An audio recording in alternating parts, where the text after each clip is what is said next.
महाराष्ट्र की राजनीति में इन दिनों शिवसेना यूबीटी पार्टी को बीजेपी और शिंदे की शिवसेना के नेताओं के ओर से निशाने पर लिया जा रहा है, तो वहीं दूसरी ओर शिवसेना यूबीटी पार्टी के नेता एक के बाद एक उद्धव ठाकरे का साथ छोड़ते जा रहे हैं। ऐसे में राजनीति में अपनों से लड़ रहे उद्धव की हालत काफी हताश और निराशजनक दिख रही है। तो वही उद्धव ठाकरे दूसरी ओर से पलटवार कर बीजेपी और शिंदे पर निशाना साधते हुए अपने राजनीतिक वर्चस्व को बचाने में लगे हुए हैं। दर्शकों, आपको बता दें कि बीजेपी के साथ 25 साल का गठबंधन तोड़ उद्धव ठाकरे ने कांग्रेस का हाथ थामा। ऐसे में जनता के मन में हिंदुत्व को लेकर उद्धव ने अपना रुख बदल लिया है। ऐसी एक ओर से आवाज उठ रही है। बता दें कि हिंदुत्व के मुद्दे पर उद्धव ठाकरे कांग्रेस और शरद पवार के साथ समझौता करते हैं। ऐसे कई आरोप सत्ताधारी बीजेपी और शिवसेना के नेता उद्धव ठाकरे पर लगाते रहते हैं। ऐसे में एक बार फिर उद्धव ठाकरे ने अपने हिंदुत्व पर बात करते हुए बीजेपी पर तीखा निशाना साधा है। क्या है खबर, आइए जानते हैं विस्तार से। दर्शकों, आपको जानकारी दे कि नासिक में पार्टी के एक कार्यक्रम को संबोधित करते हुए बुधवार को शिवसेना यूबीटी चीफ उद्धव ठाकरे ने बड़ा बयान दिया है। ऐसे में महाराष्ट्र की राजनीति में एक बार फिर जंग छिड़ सकती है। उद्धव ठाकरे ने अपने बयान में कहा है कि मैंने बीजेपी से रास्ता अलग किया है, मरते दम तक हिंदुत्व को नहीं छोड़ूंगा।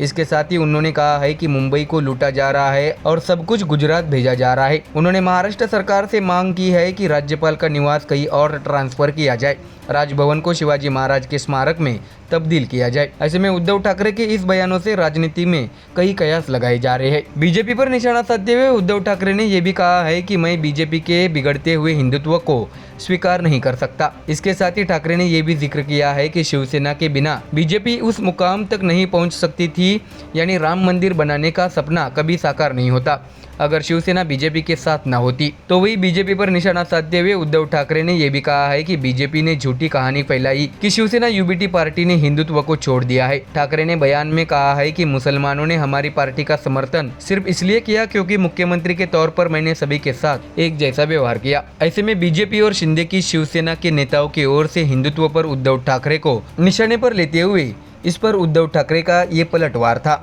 तो वही उद्धव ठाकरे ने केंद्रीय गृह मंत्री अमित शाह पर भी निशाना साधा है। उद्धव ठाकरे ने केंद्रीय गृह मंत्री अमित शाह पर निशाना साधते हुए कहा है कि शिवाजी महाराज को महाराष्ट्र तक सीमित नहीं रखने की बात अब की गई जब जमीनी स्तर पर उनके लिए कुछ भी नहीं किया गया था। सिर्फ भाषणों से श्रद्धांजलि नहीं होती, स्मारक सम्मान और नीतियों से होती है। उन्होंने पूछा है कि अरब सागर में शिव स्मारक का क्या हुआ, क्या सिर्फ शिलान्यास ही काफी था? अगर फडणवीस मुख्यमंत्री होते हुए भी यह स्मारक नहीं बनवा सके तो उनकी प्राथमिकता क्या थी? ऐसे में आने वाले चुनाव का सामना करने के लिए उद्धव ठाकरे ने हिंदुत्व पर अपनी राजनीति फिर से तैयार कर ली है। देखना होगा कि अगर उद्धव ठाकरे हिंदुत्व पर फिर से अपनी पकड़ बनाते हैं तो बीजेपी और शिवसेना शिंदे गुट इस पर क्या और कैसे जवाबी पलटवार करते हैं।